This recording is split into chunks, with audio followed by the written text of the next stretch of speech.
Supreme court Delhi के मुख्यमंत्री अरविंद केजरीवाल की उस याचिका पर 14 अगस्त को सुनवाई करेगा जिसमें उन्होंने कथित आबकारी नीति घोटाले से जुड़े भ्रष्टाचार के एक मामले में सीबीआई द्वारा उनकी गिरफ्तारी को बरकरार रखने के दिल्ली हाईकोर्ट के आदेश को चुनौती दी है। शीर्ष अदालत इस मामले में जमानत के अनुरोध वाली केजरीवाल की याचिका पर भी अलग से सुनवाई करेगी। न्यायमूर्ति सूर्यकांत और न्यायमूर्ति उज्जवल भुइयां की पीठ आप के संयोजक की दोनों ही याचिकाओं पर सुनवाई करेगी और अरविंद केजरीवाल की ओर से वरिष्ठ अधिवक्ता अभिषेक मनु सिंघवी ने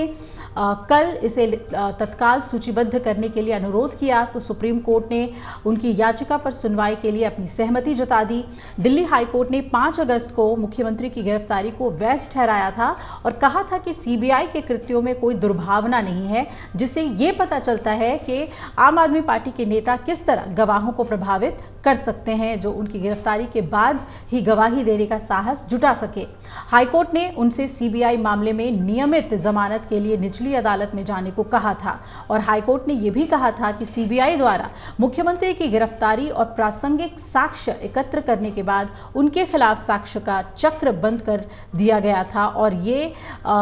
नहीं कहा जा सकता कि ये बिना किसी उचित कारण के या अवैध था। इसमें यह भी कहा गया था कि केजरीवाल कोई साधारण नागरिक नहीं है बल्कि मैग्सेसे पुरस्कार विजेता और आम आदमी पार्टी के संयोजक हैं। हाईकोर्ट ने कहा था कि गवाहों पर उनका नियंत्रण और प्रभाव प्रथम दृष्टया इस तथ्य से स्पष्ट होता है कि ये गवाह याचिकाकर्ता की गिरफ्तारी के बाद ही गवाह बनने का साहस जुटा सके, जैसा कि विशेष अभियोजक ने उजागर किया। अब अदालत ने इस पर यह भी कहा कि साथ ही ये स्थापित करता है कि याचिकाकर्ता की गिरफ्तारी के बाद जो जरूरी साक्ष्य है उसे एकत्र करने के बाद उसके खिलाफ सबूतों का चक्र बंद हो गया और सीबीआई के कृत्यों से किसी भी प्रकार की दुर्भावना का पता नहीं लगाया जा सकता है। हाईकोर्ट ने केजरीवाल की गिरफ्तारी को चुनौती देने वाली याचिका को खारिज कर दिया था और कहा था कि पर्याप्त साक्ष्य एकत्र किए जाने और अप्रैल 2024 में मंजूरी मिलने के बाद ही एजेंसी उनके खिलाफ आगे की जांच पर बढ़ी और अदालत ने यह भी कहा था कि अपराध के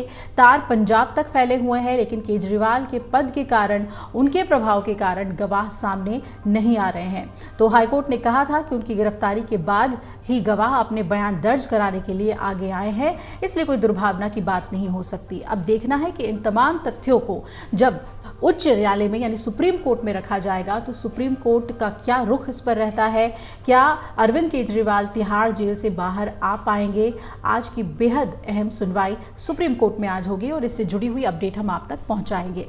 अगर आप ये वीडियो YouTube पर देख रहे हैं तो हमारे चैनल को सब्सक्राइब करें और बेल आइकन को दबाना ना भूलें। अगर आप Facebook पर ये वीडियो देख रहे हैं तो हमारे पेज को लाइक करें।